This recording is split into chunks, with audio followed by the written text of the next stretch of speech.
We're going to continue the Spurs talk with the Express-News' Jabari Young. There was a lot happening yesterday involving San Antonio, including, Jabari, the big news with Tony Parker. Now, maybe not a surprise that he left necessarily, but to this city, kind of shocking. What's your sense kind of the pulse now regarding this Parker move?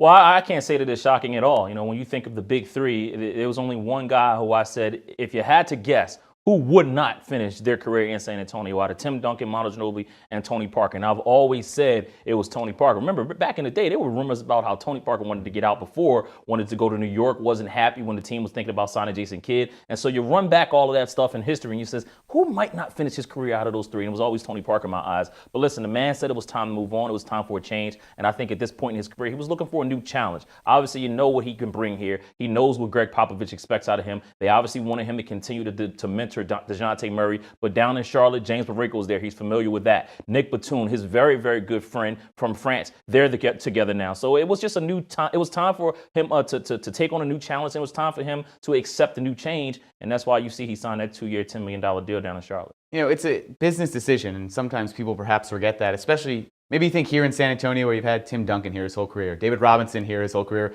Manu Ginobili probably likely here his whole career. But when it boils down to it, was this, a business decision as well at the forefront? Well, if you say business, then you say, okay, what's best for Tony Parker as far as financially? I don't think it was much more. I don't think it was about the money. I think it was more about the challenge, the change of scenery. At this point in your career, you can come back and do the same thing, or you can go to a new city and help that team grow. And remember, Michael Jordan was Tony Parker's favorite player growing up. I remember talking to his dad about that on a story I did a long time ago, and he always said Tony admired Michael Jordan. So what better way than honor and accept that honor and then go and play for Michael Jordan, a team that he owned. So I don't think it was necessarily business so much. It was just, hey, listen, it's time for a change. It's time for a new challenge. Well, yeah, it is the end of an era now in San Antonio. I want to get your thoughts on this. All sorts of crazy rumors swirling around with the NBA offseason. It was tossed out there that perhaps now this might make it more possible for Kawhi Leonard to stay around because Tony Parker is leaving, and supposedly Kawhi didn't like Tony's comments. Do you give any credence to that? No, I don't at all. Even if Tony Parker were to return, and let's just say and throw it out there, hey, Kawhi Leonard, they will not trade him and he's going to end up back in training camp. That's a conversation that two men have to get into a room and they have to discuss that out. And if they need to talk about it, they need to talk about it. And the comments that Tony Parker made to the undefeated Mark Spears, he even said, listen, that's a face-to-face thing that me and him would have to, talk about if we had any issue. And I think that would have taken place had Kawhi Leonard and Tony Parker been on the same team next year. But we don't have to worry about that. And at the same time, I think the Spurs will still do what's best for their organization. And if that means holding on to Kawhi Leonard for an extended period of time, maybe into training camp, maybe into the NBA trade deadline, then they got to do what they got to do if they don't get a good deal. But I don't think it had anything to do with Tony Parker. And I don't think him coming back here will have anything to do with Tony Parker departing.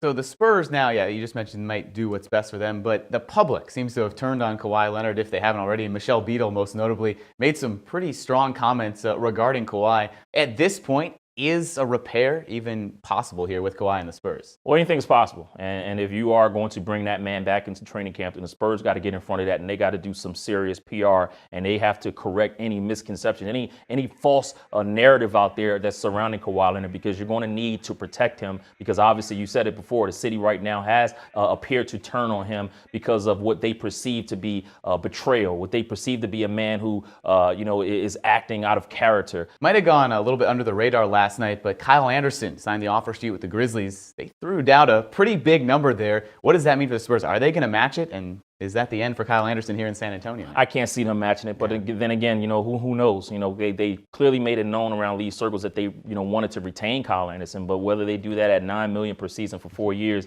I'm not sure. I think that's a bit high number for them. Maybe they were looking around maybe the $4 million range, but $9 million per season for Kyle Anderson. I'm not sure if that may be a little bit too high for the San Antonio Spurs, but credit to Kyle Anderson. In situations like this, teams dare you to go out and get a contract, and then you'll see if they'll match it. Kyle Anderson went out, got his money. JB Bickerstaff sold him on a roll of, hey, listen, we're going to play you at the 3, and also we can see we could put the ball in your hands. You could possibly be a backup to Mike Conley. So I think that was a good on Kyle's role to go out to get that contract, and now he's feeling like he can play within JB Bickerstaff's system. And if that's the case, if another area for the San Antonio Spurs is over with Kyle Anderson, I think that's all you got to do is salute, because that man has really, really improved. He showed that last season when he stepped in place of Kawhi Leonard. So credit Kyle Anderson for going out and getting that deal. Well, Jabari, we could do this all night. Yeah. But I got to let you go. So thank you. I appreciate you stopping by and taking some time. Absolutely. You're watching Sports Tonight, San Antonio's only nightly 30-minute sportscast with exclusive sports coverage you won't find anywhere else.